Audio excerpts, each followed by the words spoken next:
Sean Diddy Combs has just filed a brand new bid to get out of jail before his sentencing in a few months. From arguing he shouldn't be locked up for his swinger lifestyle, to highlighting the atrocious conditions at the MDC, to addressing allegations of violence, he is fighting for his life in this new letter to the judge. Could it work? Welcome to Sidebar, presented by Law&Crime. I'm Jesse Weber. Will Sean Diddy Combs be released from jail? I know I've asked that question before so many different times here on Sidebar, but we have right now a brand new request from his legal team, a brand new filing from his defense team arguing for why he should be released now after that monumental verdict in his criminal case several weeks ago. The circumstances have changed, and I will tell you what.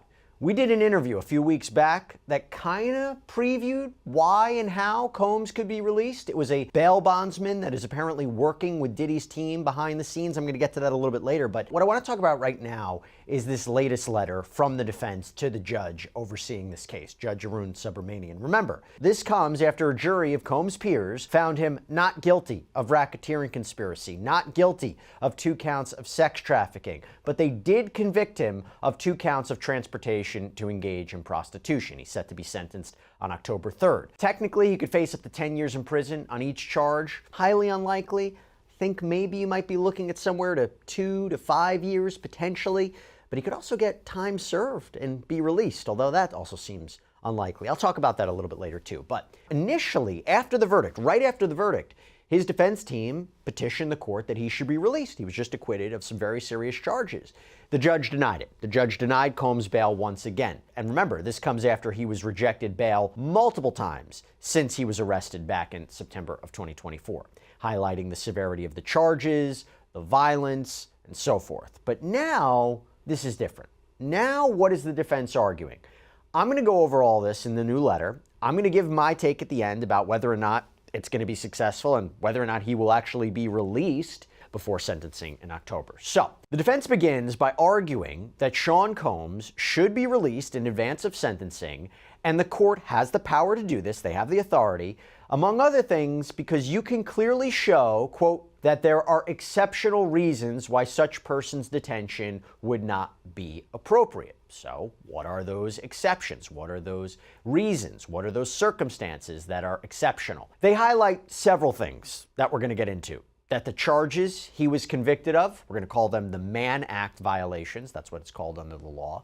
They're not as severe, they're not as egregious as other convictions in other cases. That the sheer fact that he's locked up at the MDC, the Metropolitan Detention Center, for the past 11 months, that in and of itself is a reason for him to be released. These are all exceptional circumstances, and I'm going to get into all the arguments.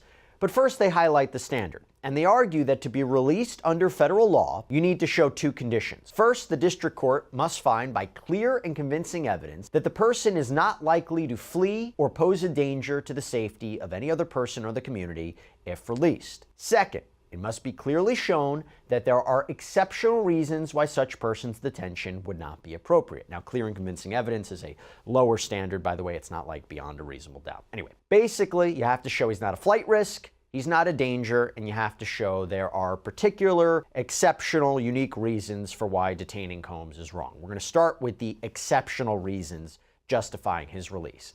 And they begin by trying to define, well, what exactly is exceptional circumstances? What does that mean? And they argue that case law suggests a court has a lot of discretion to determine whether a particular set of circumstances qualifies as exceptions. And they say, look, Sean Combs, his case, so different from other ones. There has never been, according to them, a Mann Act prosecution like this one before. And this is how they lay it out. Quote, there has literally never been a case like this one, where a person and his girlfriend arrange for adult men to have consensual sexual relations with the adult long-term girlfriend as part of a demonstrated swingers lifestyle and has been prosecuted and incarcerated under the Mann Act. Combs and 2 of his longtime girlfriends had a private, intimate life that is not uncommon today. They're talking about Jane and Cassie Ventura. Quote, it may not have been common on June 25th, 1910, when the Mann Act, or as it was originally called, the White Slave Traffic Act, was passed, but attitudes about sex and morality have come a long way in the last 115 years. It It is worth noting that when the Mann Act was passed to protect the morals and decency of America's women were not allowed to vote. As noted below, perhaps due to the troubling background of this statute, whose history is rich with both racism and misogyny, the Department of Justice has limited its application to those people profiting financially from the business of prostitution and not using it to prosecute consensual adults for their own lifestyles. By the way, we covered this on a previous sidebar. The defense made an argument months ago to have these charges thrown out, called it basically racially motivated, that it was strange that it was being used against a successful black man. That argument didn't work.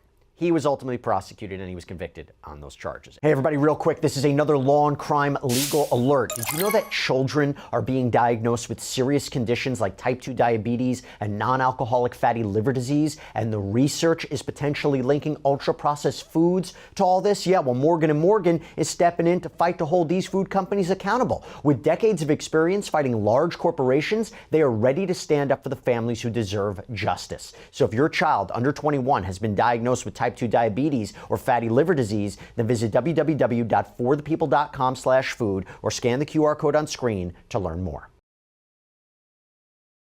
They continue. Cassie Ventura and Sean Combs went to swingers clubs and they had threesomes. Miss Ventura consistently expressed interest and enthusiasm in her intimate life with Combs, including what they called freak-offs. Jane and Sean Combs had threesomes too. When Jane and Combs watched pornography together, Jane testified that she contacted two different porn stars and invited them to join her and Mr. Combs. Both Miss Ventura and Jane testified that very often they would see the same men over and over again for years. In July of 2024, Jane testified, for instance, that she suggested to Mr. Combs that they call Paul. Jane explained that she told Combs she, quote, missed Paul. When asked why she said that, she responded, because I did. This was a lifestyle, one that both Miss Ventura and Jane chose, one they all, as grown adults, had a right to choose. Like many aspects of sex and intimacy, it was not without its complications, its bouts of jealousy, and at times, its frustrations. But that is a hallmark of any serious romantic relationship, and that is what these were, serious, long-term romantic relationships. By the way, not surprising they're really focusing on this because, again, he was acquitted of sex trafficking. They highlight how the jury didn't find sex trafficking of Jane or Cassie, that it didn't occur. There was no force, fraud, or coercion that was used to induce these women to engage in commercial sex acts. For transportation to engage in prostitution, what he was convicted of, the prosecution didn't have to prove that violence was used or that fraud was used or threats were used. It was just, did you transport these women and men for the purposes of sex work, commercial sex acts? And obviously the jury convicted him of that. And they highlight all the jury found was that there was prostitution, payment of porn stars and escorts. And they highlight that he is a swinger, or under the Mann Act, a John. And they argue he doesn't deserve to be locked up for this. Quote, Sean Combs should not be in jail for this conduct. In fact, he may be the only person currently in a United States jail for being any sort of John, and certainly the only person in jail for hiring adult male escorts for him and his girlfriend when he did not even have sex with the escort himself. Over the last 75 years, the White Slave Traffic Act has been limited to defendants who cause interstate travel for financial gain through the business of prostitution. That Sean Combs remains in jail for being convicted of being a customer of consensual adult sex services makes this case truly exceptional. Not only is prosecuting the users of adult prostitution services inconsistent with the Mann Act, it's inconsistent with the prosecution policies of the district attorneys of Manhattan and the city attorney of Los Angeles, California, two of the three locations where this prostitution allegedly took place. In addition, Mr. Combs is incarcerated while everyone else involved in this identical conduct, his girlfriends, the cowboys, the agency leaders, the porn stars, and others, walk free, as they should. If there was ever a fact pattern that was exceptional under the Mann Act, it is this one. And then they move on to another argument, that the Department of Justice, the DOJ, has usually only charged Mann Act violations when there's financial gain. And they even cite a number of cases in the Southern District of New York, where Combs was prosecuted, that apparently involved defendants that set up a prostitution business for profit. Again, trying to distinguish between Combs' conduct And these cases, he never did any of this for profit, they argued. And they even cite the 1953 U.S. Attorney's Manual that says, quote, as a general rule, prosecution should not be instituted in the so-called non-commercial cases. And they claim the Department of Justice manual today, quote, makes clear that the prosecution of customers involved in an 18 U.S.C. 2421 offense, like Mr. Combs here, is now limited to prosecuting those who engage in commercial sex with victims of sex trafficking, in addition to those who otherwise perpetrate or facilitate human trafficking offenses. And in the absence of any sex trafficking charge, however, it is clear that the standalone Mann Act counts never would have been prosecuted. That seems true. I think you ask any legal expert, they will say if all the government had against Sean Combs was the transportation to engage in prostitution charges, just the prostitution charges, they probably wouldn't have gone after him. They coupled it with racketeering and they coupled it with sex trafficking. I agree with that. I don't think that they would have gone after him just for that. Anyway, the defense highlights how modern day prosecutions of Johns is really when you're talking about exploiting vulnerable foreigners who don't speak English well, which again is not the case here. And they highlight how the only potentially comparable case in New York is where you had a retired police officer and a former judge who apparently hired women to have sex with a male fraternal group called the Jesters. But Combs' attorneys say, while there was no profit there, there's no profit here, there was sex trafficking of those prostitutes. That's what's different. Again, Combs was acquitted of sex trafficking in this case. And here's the main point, quote, moreover, the cases which involve defendants similarly situated to Mr. Combs have been released on bond pending sentencing. In reviewing the cases across the country where the primary or sole conviction was for a violation of 18 U.S.C. 2421, the defendants who were not charged with running a prostitution business have been released pending sentencing. And then Combs' attorneys make another argument for why Combs' conditions are exceptional. And it's about him being locked up at the MDC. They say that a district court judge in the Southern District in another case basically said how bad the MDC is. As Judge Furman noted, the state of affairs at MDC is unacceptable. In so noting, Judge Furman concluded that the conditions in the MDC qualify as exceptional reasons under the statute justifying, and this was the defendant in this case, Chavez's continuing release. Judge Furman found that the conditions at the MDC are, quote, dreadful in many respects, but three warrant particular emphasis. 1. Continued reports of inordinate periods of lockdown. 2. Claims that the facility provides inadequate and or substantially delayed necessary medical care, a particular risk in this case. And 3. General issues about the conditions at the facility. These conditions have not abated in Mr. Combs' detention at the facility. As the court is aware, during Mr. Combs' incarceration at the MDC, the facility was subject to an interagency suite that was designed to achieve our shared goal of maintaining a safe environment for both our employees and the incarcerated individuals housed at MDC Brooklyn. They're actually quoting what the rationale was. In other words, there is a significant issue at the MDC related to the safety of employees and incarcerated individuals that require outside law enforcement action from multiple agencies to address. Importantly, MDC, as a jail, has a significant law enforcement presence within its walls 24 hours per day that are equipped with investigatory and often unregulated authority. Thus, the requirement of outside law enforcement agencies to ensure safety within the MDC is an admission that serious violence, mayhem, and chaos is occurring within the MDC that requires more than a Band-Aid raid, but rather surgery. Indeed, we are aware of ongoing threats of violence and actual violence in the facility such that Mr. Combs' safety is constantly at risk. And they go on to argue, though Mr. Combs has been a model inmate for his nearly year-long period of confinement, the violent conditions are still very much a concern for Mr. Combs and is an unnecessary confinement risk given the clear precedent of multiple similarly situated Mann Act convictions where defendants were released on conditions.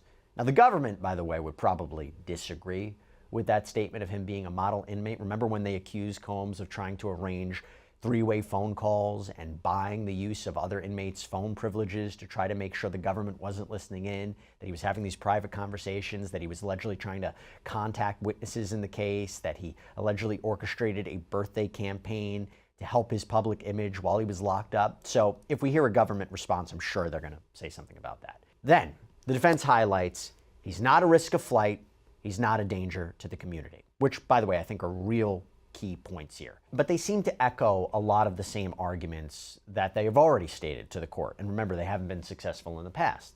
That he voluntarily came to New York last year to surrender himself to authorities, that he gave up his passport to his attorneys 6 months before his arrest, paid off his mortgage on his Miami home so it was free and clear for him to stay at while out on bond. He was just acquitted of the most serious charges that he was facing, which, by the way, carried decades, if not life in prison. That he's not a risk of flight. That's the basic argument.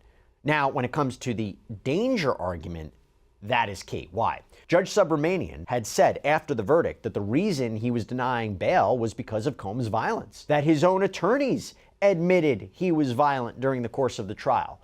Well, here is what Combs' defense attorneys argue about that. Quote, the court noted that the defense admitted a history of domestic violence as to Miss Ventura and that he struck Jane twice in June 2024. However, we strenuously object that Mr. Combs poses a danger to the community, aside from a single instance on June 18, 2024, where Mr. Combs was provoked by Jane through her own acts of violence.